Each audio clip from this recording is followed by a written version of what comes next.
Olá, meu irmão, olá, minha irmã, sejam muito bem-vindos a mais uma aula da Escola Bíblica Dominical Online da Assembleia de Deus, Ministério Restaurando Famílias, presidida pelo Reverendo Walter Gonçalves. E hoje nós estaremos estudando a parábola do rico e do Lázaro. Neste período, nós estamos estudando as parábolas maravilhosas, fantásticas do Senhor Jesus, que nos dão ensinamentos espetaculares e bases para a nossa fé.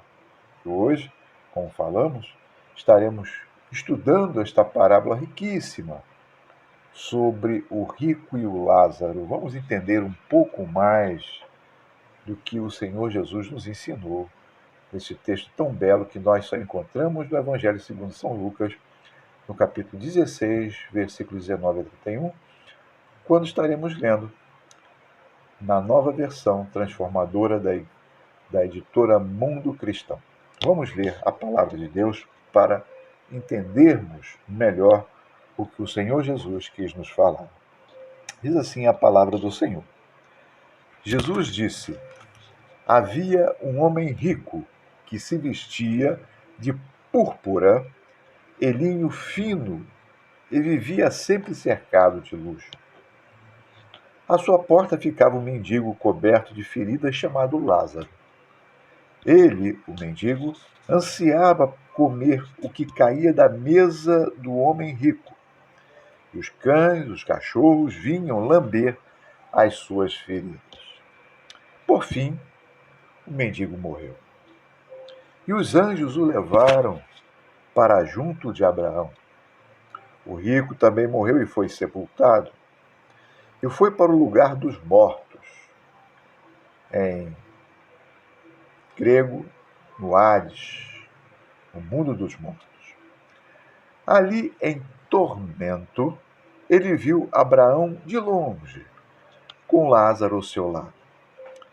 O rico gritou: Pai Abraão, tenha compaixão de mim, mande Lázaro colocar o seu dedo na água e refrescar a minha língua, pois estou em grande agonia nestas chamas.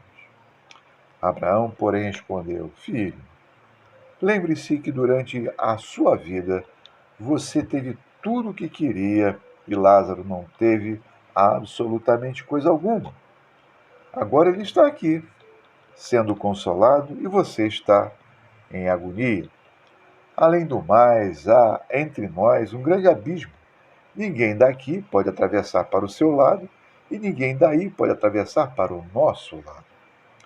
Então o rico disse: Por favor, pai Abraão, pelo menos mande Lázaro à casa de meu pai, pois tenho 5 irmãos e quero avisá-los para que não terminem neste lugar de tormento como eu.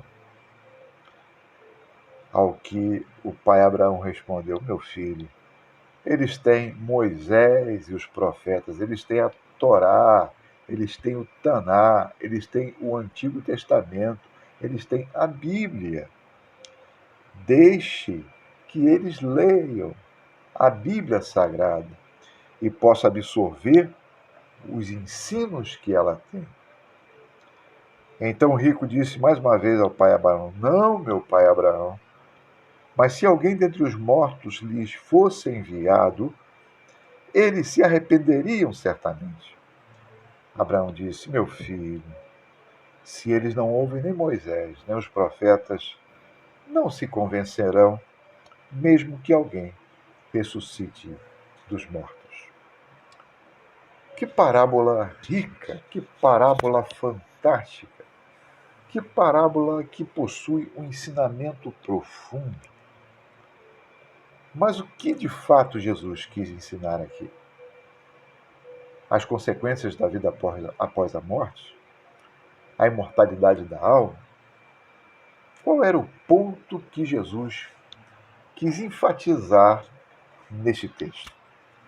Se nós começarmos a ler o contexto antecedente a este texto que acabamos de ler, nós vamos ver que a partir do versículo 1 do capítulo 16, nós continuamos no ano 28, no penúltimo ano do ministério terreno de Jesus, ainda possivelmente por volta do mês de fevereiro, talvez ou um pouco mais além. Ele está possivelmente em Cafarnaum, né, no local onde moravam alguns dos seus discípulos, dentre eles Mateus. E ele, nesse momento, fala a respeito de dinheiro, de riquezas, de bens materiais. E ele começa falando da parábola, no capítulo 16, a partir do versículo 1, do administrador astuto. Um homem que foi contratado por um certo senhor de posses para tomar conta dos seus bens. Mas, de repente, esse homem foi pego defraudando, roubando, tirando os bens do seu senhor. E com isso ele foi avisado que possivelmente ele seria demitido. Mas esse homem era muito astuto e ele tinha uma perspectiva não muito boa se fosse mandado embora pelo seu senhor. Diz o administrador astuto, o administrador corrupto, no capítulo 16, no versículo 3, o seguinte: meu patrão vai me demitir, porque tenho feito muitas coisas erradas. Eu não tenho força para trabalhar. E eu sou orgulhoso demais para mendigar. Já sei o que eu vou fazer. Eu vou contactar as pessoas que devem ao meu senhor e vou repactuar essa dívida, de modo que depois, se eu for mandado embora, essas pessoas possam me tratar bem. Ele disse uma pessoa que devia cerca de 100 tonéis de azeite para que este homem pudesse refazer as suas notas promissórias, devendo somente 50 tonéis. E ele encontrou um outro que devia cerca de 100 cestos grandes de trigo, e ele falou: pega suas notas promissórias e repactua essa dívida, como se devendo apenas 80 cestos de trigo. E o texto diz que esse homem foi elogiado, porque ele sabia que usar bem as riquezas, ainda que a riqueza não fosse dele, com certa amorosidade, com certa afeição pelo outro, isso redundaria, pelo menos, no acolhimento desses outros que tinham as suas dívidas repactuadas de uma forma boa, de uma forma tranquila, quando ele fosse mandado embora. E ele foi elogiado por isso. Jesus fala que os filhos das trevas às vezes são mais prudentes do que os filhos da luz. Nesse sentido, porque é bom usar as riquezas, como o Senhor Jesus lhe ensina, ou nos ensina nesta parábola, para fazer amigos no mundo e não inimigos. E Jesus continua falando sobre ser fiel no pouco que recebemos, para sermos fiéis também nas grandes coisas. E ele vem admoestando as pessoas a terem muito cuidado no trato com as riquezas, com o dinheiro, com os bens materiais. E aí ele chega no versículo 14, ele dá uma ideia do que se passa ali, porque a sua audiência não era só composta pelos seus discípulos, mas os fariseus, que eram avarentos, que tinham amor ao dinheiro. Eles ouviram de Jesus que era preciso ter cuidado com este tipo de situação na vida pessoal, porque o dinheiro ele é uma espécie de Deus que vai dominando, vai controlando, vai fazendo com que a pessoa o sirva, se a pessoa não tiver discernimento de usá-lo de forma respeitosa. E nesse caminhar, e nesse itinerário, o Senhor continua falando a respeito da lei de Deus, que não mudou. que permanece a mesma, e nós vamos entender o porquê. E aí ele fala sobre a questão do divórcio. Parece que ela está um pouco deslocada aqui, mas não é, em hipótese alguma, nenhum deslocamento.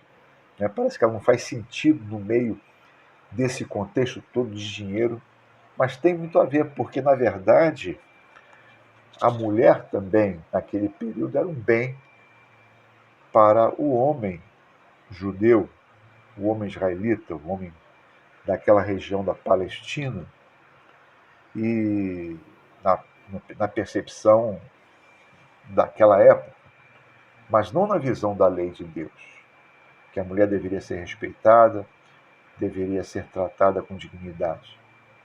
Por isso que o Senhor Jesus falou, nos versículos de número 16 em diante, que a lei de Deus ainda estava vigorando, mesmo tendo durado até João, de Moisés a João. Agora veio uma nova lei através de Cristo, mas não para revogar a primeira, mas para cumprir a primeira lei lá do Taná, daquilo que nós conhecemos como a antiga aliança. E por quê? Porque nesta perspectiva de fazer bem, de viver uma vida, de ter bem, perdão, de ter dinheiro, de construir riquezas materiais, a mulher, ela também era considerada um patrimônio do seu marido, um patrimônio do patriarca da família, que poderia fazer o que quisesse, entre aspas, com essa mulher. E uma dessas coisas era dar carta de divórcio para se casar com outra, e certamente essa outra mais nova, mais atraente, etc. Jesus falou que isso não era conveniente, isso não era bom, isso não era razoável. E aí ele engrena a história do rico e do Lázaro. Vamos entender uma primeira questão. Jesus fala que nenhum traço da lei, nem que seja um menor, versículos número 17 do capítulo 16, desaparecerá, nem poderá ser abandonado. E por que o Senhor Jesus fala isso? Aí nós vamos ir para o capítulo de número 15 de Deuteronômio, que é o texto básico que o Senhor Jesus está usando aqui. E com certeza vocês entenderão por quê. Jesus está falando de pessoas avarentas, apegadas ao dinheiro, querendo tudo para si, querendo viver uma vida esplendorosa, uma vida de opulência, uma vida de ostentação. Mas veja o que Deus, através de Moisés, ensinou ao povo de Israel no capítulo 15 da segunda lei de Deuteronômio. Diz assim a palavra do Senhor. Deuteronômio 15, versículo de número 4. Não haverá pobres entre vocês, pois o Senhor seu Deus os abençoará grandemente na terra que lhes dá como herança. E ele fala mais, versículo 7. Se contudo houver algum israelita pobre em suas cidades, quando vocês chegarem à terra que o Senhor, teu Deus, te dá, não endureçam o coração e não feche a mão para eles. Ao contrário, sejam generosos, ajudem, não sejam mesquinhos, versículo 9. Não se recusem a ajudar, a auxiliar, a emprestar, a fazer com que esta pessoa empobrecida saia dessa situação de penúria, de escassez e de fome. E diz mais, versículo 10 de Deuteronômio 15. Deem aos pobres com generosidade, e não com má vontade, pois o Senhor, seu Deus, ou teu Deus, os abençoará em tudo que fizerem. Versículo 11. Haverá pobres na terra, por isso ordeno que compartilhe os seus bens generosamente com os pobres e com os outros necessitados da terra. Essa é a lei de Deus. Contudo, o que acontecia na época do Senhor Jesus? Jesus fala dos fariseus como avarentos, mas não eram só os fariseus como avarentos. Eles não eram os únicos gananciosos, ambiciosos da época de Jesus, não. Saduceus e tantos outros, herodianos, eram pessoas voltadas para escravizar, para maltratar, para empobrecer as demais e enriquecer a si mesmos. Isso não é cumprir a lei de Deus, porque Deus diz aqui em Deuteronômio que os servos dele, israelitas, deveriam compartilhar os seus bens com os mais necessitados. As pessoas, às vezes, não conseguem lidar bem com as suas finanças e empobrecem, mas essa condição ela não é razoável aos olhos de Deus. E ele convida aqueles que têm bens, aqueles que têm posses, para que generosamente ajudem esse irmão que está na pobreza, que está em dificuldade, por alguma razão, que possa ser tirado dali e possa ser levado a uma condição de dignidade. E aí o Senhor Jesus começa a falar desta parábola do rico e do Lázaro. Vejam bem o que acontece.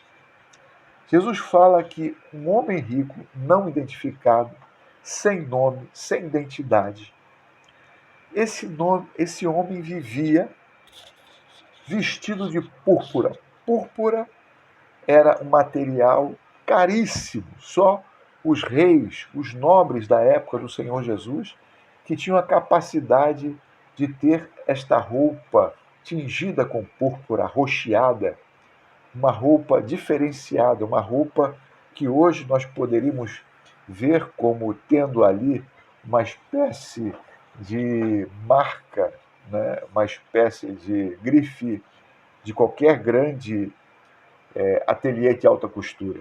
A púrpura era como se fosse isso. E esse homem, segundo Jesus conta, ele vivia vestido de púrpura. Ele não saía do black tie, ele não saía do terno e gravata, ele não saía da ostentação, do luxo. Até as suas vestes íntimas era de linho finíssimo, finíssimo. E ele vivia cercado de luxo. Contudo, à sua porta sempre era colocado um mendigo chamado Lázaro, que era coberto de feridas. E os cães vinham lamber as suas feridas.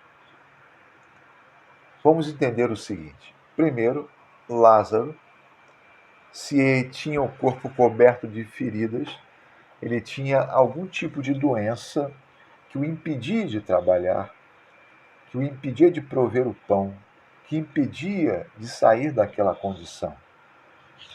E o texto diz mais ainda, além da questão da pobreza extrema, da mendicância que aquele homem passava, da doença física que ele portava, o texto diz que ele ansiava por querer comer as migalhas que caíam da mesa do rico. O que significa isso? Não era que o rico tinha lá o seu pãozinho e quando ele partia o pão, as migalhas caíam na mesa. Não era isso. Ou caíam da mesa. Não era isso. Na época do Senhor Jesus, o pão que era usado era aquele pão sírio que nós costumamos a encontrar em lojas como a Casa Pedro, por exemplo. Pão sírio que as pessoas comem ramos biterrine, aquela comida árabe muito gostosa de grão de bico, aquela pasta, né, de grão de bico, ramos biterrine, e usa-se o pão sírio.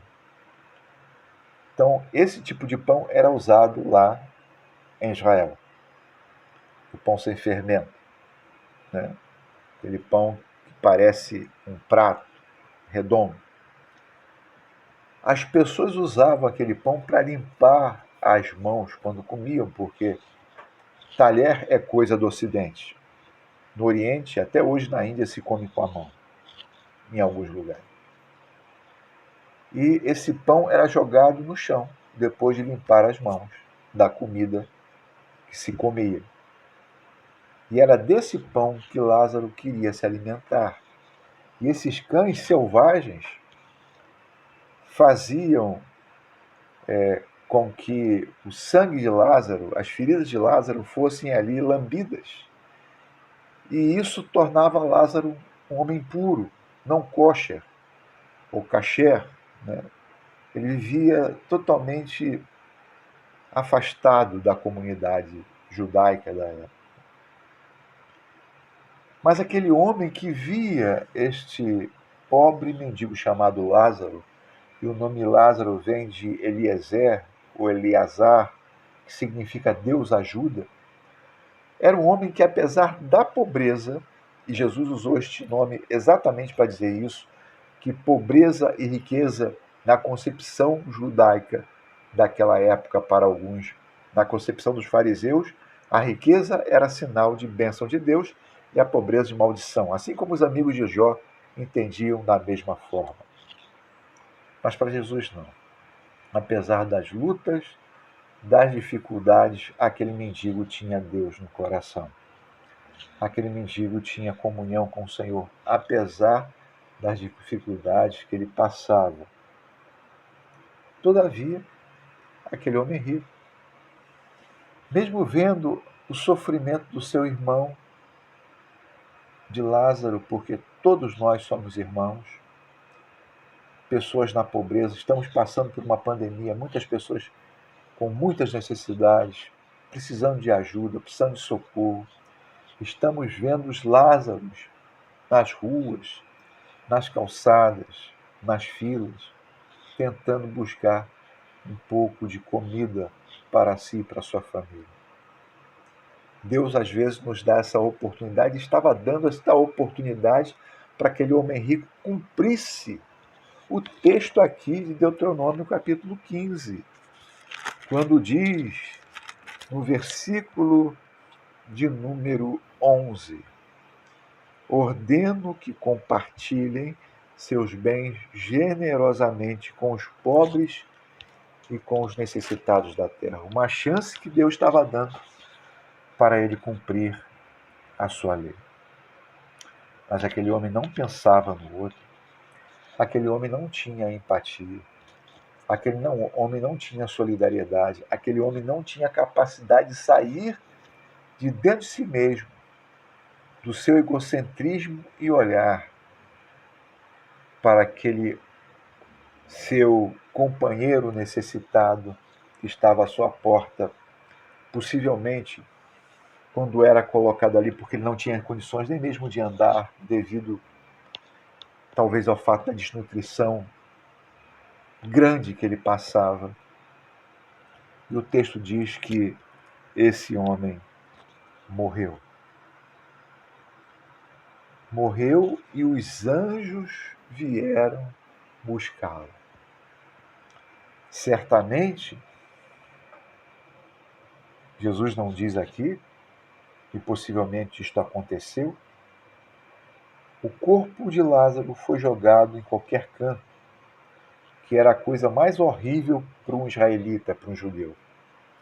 Enquanto que o rico teve um sepultamento digno, um sepultamento que foi noticiado, que foi vinculado pelos órgãos de comunicação da época, um sepultamento muito bonito, mas ele ficou ali, na sepultura, e a sua alma foi para a eternidade, para um lugar de tormento. Enquanto o mendigo trocou de posição, foi desfrutar dos bens de Deus na presença do pai Abraão, do patriarca da fé, vivendo ali a gratidão de ter tido uma vida em comunhão com Deus, ainda que com muitos problemas.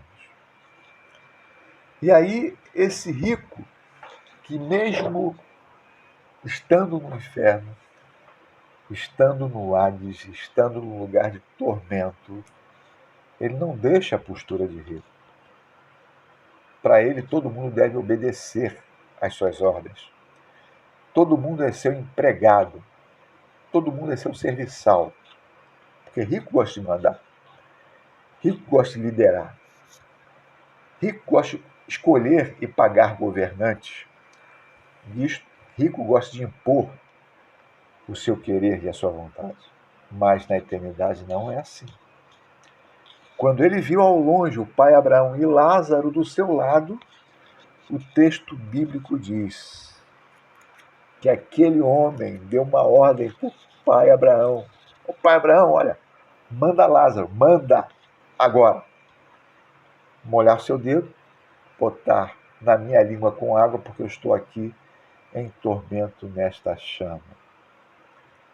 E o pai Abraão, muito amoroso, falou para aquele rico: meu filho, há uma grande barreira entre nós. Mesmo se Lázaro quisesse fazer isso, ele não poderia ir até aí. E você não pode vir para cá. Você teve a chance de ser diferente. Você teve a chance de cumprir a lei de Deus, mas você não quis cumprir a lei de Deus. Você não quis ser generoso com os seus bens. Deus te deu a oportunidade de ver este homem que na terra, no mundo dos vivos, era pobre e precisava de ajuda e você nunca o ajudou. Agora, meu filho, você vive aí, afastado de Deus, afastado do céu, afastado da tranquilidade, da paz. Estás em tormento porque esta foi a sua escolha. Mas ele não muda a posição, pelo contrário, parece que ele até tem um momento de consciência e de fragilidade, mas ele não pensa em outras pessoas que não na sua própria família, porque ele disse que tem 5 irmãos e todos eles estavam vivenciando o mesmo tipo de comportamento que ele, menosprezando os pobres, não ajudando a viúva, não tendo compaixão com os órfãos, enfim, não atendendo Deuteronômio 15, não sendo generoso com os necessitados da terra. Não é salvação pelas obras. Não é que você vai dar esmolas para conquistar um lugar no céu, mas permitir que Deus transforme o seu coração e a sua vida, para que você possa ser tão bom quanto Deus é, para que Deus possa ser visto através dos seus atos, das suas ações. E ele disse mais, na mesma postura de rico que um dia ele foi: pai Abraão, faz com que Lázaro ressuscite e vai até os meus irmãos e falem para ele, para que eles possam mudar, para que eles não venham para cá e sofram como eu. E o pai Abraão disse: não, senhor. Eles têm a lei e os profetas, eles têm Moisés, eles têm os profetas, eles têm as escrituras. É a elas que eles precisam recorrer. Porque, diz o pai Abraão, mesmo, versículo 31, no ensino de Jesus, que um morto ressuscite, eles não se convencerão, porque não ouvem nem Moisés, nem os profetas. Eles não entendem as Escrituras. E mesmo tendo um milagre desse quilate, um milagre dessa grandiosidade, eles não se convencerão. E aí termina a parábola. Por que Jesus disse isso? Segundo alguns comentaristas, esse texto, esta parábola foi contada em consonância com o que aconteceu lá no sul de Israel, em Betânia, quando Jesus foi visitar seus amigos Marta, Maria e Lázaro, que estava morto há muito tempo. E Jesus o ressuscitou. Mas mesmo assim, como está escrito lá no capítulo 11 de João, os fariseus, junto com os sacerdotes, estavam tramando a morte de Jesus e a morte de Lázaro, porque eles não permitiam que a palavra de Deus, a Bíblia Sagrada, pudesse mudar os seus conceitos, a sua visão e a sua percepção de mundo. Qual é a concepção de mundo para aquele homem rico? Esse Lázaro aí é um preguiçoso. Esse Lázaro aí, essa família dele sempre foi uma família de gente baixa. Rotular, sem conhecer a história do outro, sem entender que, de repente, aquela situação de pobreza ela vem se arrastando durante anos e ninguém estendeu a mão para aquela família, para aquele povo, para aqueles homens e mulheres, para que eles saíssem dessa situação. Porque a pobreza do outro é a minha pobreza. Eu preciso ajudar. Eu preciso contribuir. Não somente para que Deus salve